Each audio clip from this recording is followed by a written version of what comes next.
अस्सलाम वालेकुम।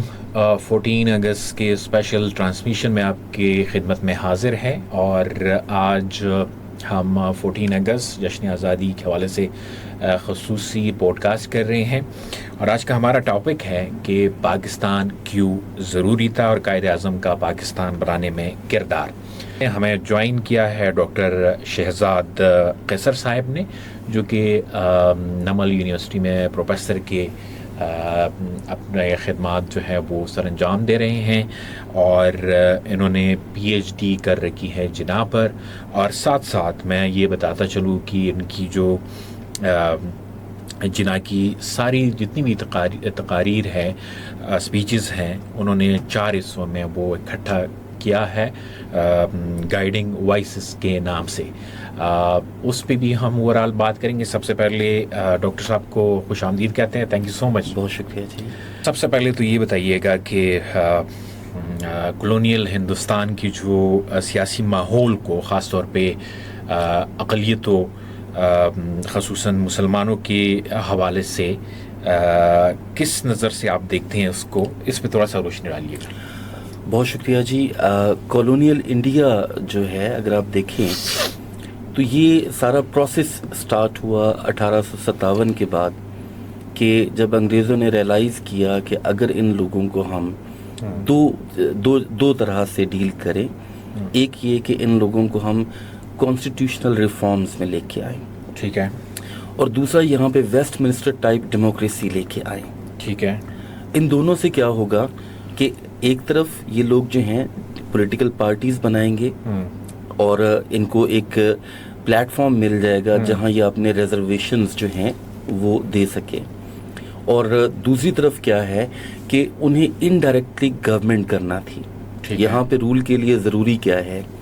ज़रूरी ये है कि इंडिया के अंदर अंग्रेज़ इतने नहीं हो सकते कि सारे इंडिया को संभाल लें जी। सो जैसे उन्होंने सिविल ब्यूरोक्रेसी के साथ किया कि टॉप ब्यूरोक्रेसी जो है वो अंग्रेज़ हुआ करते थे और जो नॉन गजेटेड कैडर्स हैं वो आम लोग, लोकल इंडियंस जो हैं, उनको लिया जाता था। इसी तरह से उन्होंने इसके साथ किया कि सबसे पहले 1885 में उन्होंने इंडियन नेशनल कांग्रेस बनाई, और कांग्रेस जो है उसको बनाने वाले एल्वन ऑक्टिवन ह्यूम थे, जो कि एक सिविल सर्वेंट थे। उनको ये टास्क दिया गया, उन्होंने सबको इकट्ठा किया जो प्रोमिनेंट लीडर्स थे, और एक पॉलिटिकल पार्टी बना दी। अब ये ग्रेजुअल प्रोसेस है जिसके अंदर चीज़ें डलना शुरू होगी। बाई 1890s उन्होंने पहली दफ़ा कौंसल्स के इलेक्शंस जो हैं उनकी तरफ जाते हैं जी। और फिर रियलाइज़ होना शुरू होता है कि डेमोक्रेसी जो है इसमें क्या है, अगर हम ये वाला सिस्टम यहाँ इंडिया में लेके आते हैं तो majority is majority and minority is minority. सही। मुसलमान यहाँ पे कोई 1/4 ऑफ टोटल इंडिया अगर आप एस्टिमेट करें तो हमेशा रहे हैं। इसके डिफरेंट फिगर्स आते हैं, लेकिन आप इसको 1/4 ऑफ इंडिया ज़रूर रखें। अब 1/4 जो हैं, जब डेमोक्रेटिक सिस्टम में हम आते हैं तो उनके लिए कोई जगह नहीं बनती, ठीक, क्योंकि उनका जो अंग्रेज़ों का जो प्लान था कि रफ्ता रफ्ता हम ग्रेजुअल इंटरनल जो ट्रांसफ़र ऑफ पावर है उसके ऊपर जाएंगे। ठीक है। एट दैट टाइम बाई 1900 किसी अंग्रेज़ ने नहीं सोचा था कि हमने इंडिया को छोड़ना है। वो सिर्फ ये चाह रहे थे कि इनके जो अंदर के मामलात हैं उनमें ये लोग खुद काम करें, ठीक, ताकि हमारे ऊपर प्रेशर कम हो और हम इसको सुपरवाइज कर लें। सो इस तरह से उन्होंने आपका पहला जो एक्ट है जिसे हम कहते हैं 1909 एक्ट, 1909 एक्ट तक जब वो आए तो कौंसल्स में उन्होंने क्या किया कि अपनी रिप्रेजेंटेशन या नॉमिनेटेड रिप्रेजेंटेशन को कम किया और इलेक्टेड को ज़्यादा किया। अब मुसलमान चूँकि 1890s में देख चुके थे कि एक तो इनके पास जगह नहीं है, इनमें से कोई बंदा इलेक्ट हो ही नहीं सकता, क्योंकि हम लोग जो हैं 1857 के बाद तालीम में भी पीछे थे, पैसे में भी पीछे थे, हम सियासत की प्री कंडीशंस पूरी नहीं करते। ठीक। तो मुसलमानों ने ये मुतालबा किया जिसे हम कहते हैं Shimla deputation and all India Muslim league की फॉर्मेशन, कि हमें आप जुदागाना इंतखाबात या सेपरेट इलेक्टोरेट दें। ये बड़ी सादा सी बात है कि मुसलमान कैंडिडेट को सिर्फ मुसलमान वोट करेगा, और मुसलमानों की सीटें कैसे होंगी कि जहां मुसलमानों की तादाद है उस हिसाब से उनकी सीट्स होंगी। اس کے اوپر کانگریس کی ریزرویشنز ہیں کیونکہ کانگریس سمجھتی ہے کہ یہ شاید غلط ہے. اب وہ انگریز جو ہیں وہ مسلمانوں کی ڈیمانڈ کو سنتے ہیں اور انہوں نے یہ فیصلہ کیا کہ سیپریٹ الیکٹوریٹ 1909 میں ان کو دے دیے جائیں. ٹھیک. اب 1909 سے لے کے 1936 تک اگر دیکھیں تو 3 ٹوٹل یہ کانسٹیٹیوشنل پیکیجز ہیں اور ان تینوں میں سب سے بڑا پرابلم انڈیا کا کیا آ رہا ہے کہ انڈیا کی مائنورٹیز کو سیٹل کیسے کیا جائے. مائنورٹی کا مطلب صرف مسلمان نہیں تھے, انڈیا کے اندر سکھ ایک مائنورٹی تھے, اینگلو انڈین ایک مائنورٹی تھے, کرسچین ایک مائنورٹی تھے اور پھر مسلمان سب سے بڑی مائنورٹی تھے. سو ان سب کا ہم نے ہینڈل کیسے کرنا ہے. اس ہینڈل کرنے میں پھر جناح آتے, قائد اعظم محمد علی جناح. قائد اعظم نے کوشش کی کہ یہ دونوں جماعتیں اکٹھی ہوں اور سیلف رول کی طرف جائیں کہ ہم اپنے اندر کے معاملات کو خود ہینڈل کریں گے. لیکن انفارچونیٹلی کانگریس جسے ہم کہتے ہیں, کانگریس کے اندر بہت سارے مسائل ہیں جن کو کبھی ہم نے شاید دیکھا نہیں ہے. آج کل اگر آپ دیکھیں تو آج کا انڈیا آپ کو کانگریس کا صحیح رخ دکھاتا ہے. یہ بی جے پی اور جو ایکسٹریمزم ہے انڈیا کا, یہ 1890 کی دہائی میں شروع ہو گیا تھا جب آنند مت آیا, جس ناول میں سے انڈیا کا قومی ترانہ نکلا ہے. اس کا مطلب ہی کیا ہے کہ جو مسلمان ہیں یہ ملچ ہیں, یہ فارنرز ہیں اور ہم یہاں کے لوکل ہیں. اس کے بعد بال گنگادھر تلک, انہوں نے جو وہاں پہ شروع کیا گو ماتا کی پوجا, گنپتی کا فیسٹیول. اس کے بعد ہندو نیشنلزم کے لیے شیوا جی کو ڈھونڈ کے لے آئے جو کہ مغلوں کے خلاف لڑا تھا. تو ان کے ہاں ایکسٹریمزم ہم سے بہت پہلے, ہمارے کمیونل کانشیسنس سے بہت پہلے انڈین جو نیشنل کانگریس ہے اس کے اندر ایکسٹریمزم آ چکا تھا. اور وہ لوگ کسی صورت نہیں چاہتے تھے کہ ہم مسلمانوں کو لیوریج دیں. اور کانگریس کے اندر وہ لوگ 1900 کے سٹارٹ میں آ گئے تھے. اگلے 20 سالوں میں ان کے اندر سے ہندو محاسبہ نکلتی ہے, ان کے اندر سے ایک اسٹرانگ فیکشن نکلتا ہے جو کہ جناح کے اس خواب کو توڑ دیتا ہے کہ ہندو مسلمان اکٹھے ہو کے آئینی طور پہ انڈیا کے لیے رائٹس لے سکتے ہیں. ٹھیک.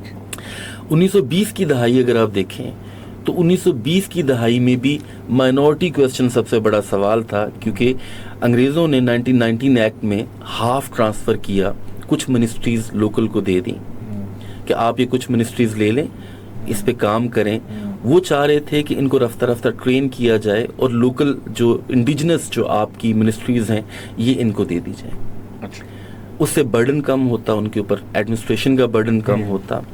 انہوں نے کہا جی ہم اس کے 10 سال بعد ریویو کریں گے. لیکن اس کے ایگزیکٹلی 7ویں سال ہی کانگریس اور مسلم لیگ کا جو ٹسل ہے وہ اور زیادہ بڑھ گیا. اور بڑھنے کی وجہ کیا ہے کہ ہاؤ ٹو ریپرزینٹ مائنورٹی. اب نہرو رپورٹ جسے ہم کہتے ہیں, جب سائمن کمیشن آیا تو ان کا جو اختلاف تھا وہ اتنا بڑھا کہ لارڈ برکن ہیڈ نے کہا کہ آپ اپنا کانسٹیٹیوشنل فارمولا دیں. تو نہرو رپورٹ نے تو اوور آل ان ساری چیزوں کو ریجیکٹ کر دیا کہ مسلمان کو مائنورٹی کے طور پہ تھے. انہوں نے ایک ایسی نیشنلٹی پیش کی جس کے اندر علیحدہ لوگ ہیں ہی نہیں. تو قائد اعظم کے جو 14 نکات جسے ہم کہتے ہیں وہ مائنورٹی فوکسڈ ہیں. اور ڈیموکریسی میں اس وقت تک اتنا یہ جو ڈیموکریٹک سیٹ اپس ہیں یہ اتنے میچور ہو چکے تھے 1920s اور 30s میں, پرٹیکولرلی ان یورپ جہاں ایک طرف فاشزم تھا تو ایک طرف ڈیموکریٹک سیٹ اپس جو تھے دے ور گیننگ اسٹرینتھ. امریکہ کی ڈیموکریسی اس وقت تک میچور ہو چکی تھی. تو اس وقت جناح نے یہ چیز ڈیمانڈ کی کہ دیکھیں اگر آپ ایک مائنورٹی کو اس طرح سے لے کے جائیں گے تو وہ تو بالکل وائپ آؤٹ ہو جائے گی. اس کو وائپ آؤٹ ہونے سے بچانے کے لیے ضروری ہے کہ آپ اس کو لیگل کانسٹیٹیوشنل پروٹیکشن دیں. اور وہ پروٹیکشن جو ہے اسی صورت میں ہے کہ اگر آپ ہمیں سیپریٹ الیکٹوریٹ دیتے ہیں, اگر آپ ہمیں سینٹر میں ریپرزنٹیشن دیتے ہیں, اگر آپ سندھ اور NWFP اس وقت جو تھا اس کے اندر کانسٹیٹیوشنل ریفارمز لے کے آتے ہیں, بلوچستان کو ریفارم کرتے ہیں, تو تبھی ہم لوگ پروٹیکٹڈ ہوں گے. ٹھیک. لیکن کانگریس اس بات کو ماننے کو تیار نہیں ہے. کیوں؟ کیونکہ کانگریس کے اندر جو ماڈریٹ طبقہ تھا جیسے گوکھلے تھے, طیب جی تھے, یہ لوگ جو تھے یہ مر چکے تھے, نہیں چاہتے تھے کہ یہ ہو. اب جو باقی پیچھے لوگ بچے تھے انہوں موتی لال بھی سائیڈ لائن ہی ہو گیا, بعد میں جواہر لال آیا تو جواہر لال زیادہ سٹنچ تھا. تو जिन्ना के लिए माइनॉरिटी क्वेश्चन उस वक्त पैदा हुआ कि ये अगर हम इसको अभी लीगली या कॉन्स्टिट्यूशनली विन नहीं करते तो मुसलमान जो हैं सारे के सारे मुसलमान वो आगे फ्यूचर में हमेशा माइनॉरिटी रहेंगे। और ये बात डेमोग्राफिकली भी प्रूवन है कि माइनॉरिटी रिमेन्स अ माइनॉरिटी। कितना कर लेंगे आप? हिंदू जो हैं, अगर आप बहुत भी लंबा अगर एस्टिमेट लगाएं, जो pure Hindu declared population of India है that was 67 to 68%। It means 2/3 majority was Hindu. और जो बाकी 1/3 बचते हैं जिनमें से 24% मुसलमान हैं और रिमेनिंग 9% बाकी माइनॉरिटीज़ हैं, अगर आप उनको उठा के देखें तो वो क्या कर सकते थे उनके आगे। और उसकी एक मिसाल जो है, अगर मैं आज के दौर में हमारी यंग जनरेशन के लिए मैं आपको बताऊं, आप मोदी का इंडिया उठा के देख लें, आपको पता चल जाएगा कि जनाब वाज राइट, बिल्कुल ऐसी कि माइनॉरिटीज़ जो हैं इंडिया में प्रोटेक्टेड नहीं रह सकती। उसकी वजह क्या है कि जो इंडियन नेशनलिज्म है वो इटसेल्फ वायलेंस की बुनियाद पे है। जो हिंदू नेशनलिज्म है वो इस बुनियाद पे नहीं बना कि हमने को एग्जिस्ट करना है, वो इस बुनियाद पे बना है कि हमने दूसरों को यहाँ से बाहर निकाल देना है और या उनको इतना तंग कर देना है कि हम एक ऐसी कॉमन सी नेशनलिटी बना लें कि जो जिसमें कोई डिफरेंस ना हो हिंदुइज्म और बाकियों में। और ये बात भी प्रूवन है कि हिंदुइज्म को रिलीजन तो नहीं है, ये तो एक कल्चरल टाइप से रिलीजन है जिसमें बहुत सारी चीज़ों को अमेलगामेट करके उन्होंने बनाया है। और जिन्हों ने रिपीटेडली अपनी तकारीर में ये बात साबित की है कि हिंदूज़ जो हैं वो हमसे क्यों मुख्तलिफ हैं। एक सिर्फ कल्चर की बात नहीं है, टोटली एक डिफरेंट माइंड सेट है, टोटली डिफरेंट एग्जिस्टेंस है, हिस्ट्री है, उनका लिविंग है, उनकी पॉलिटिक्स है, उनकी मेंटेलिटी है। तो वो सारा कुछ जो है वो उस वक्त 30s में ऑब्वियस था।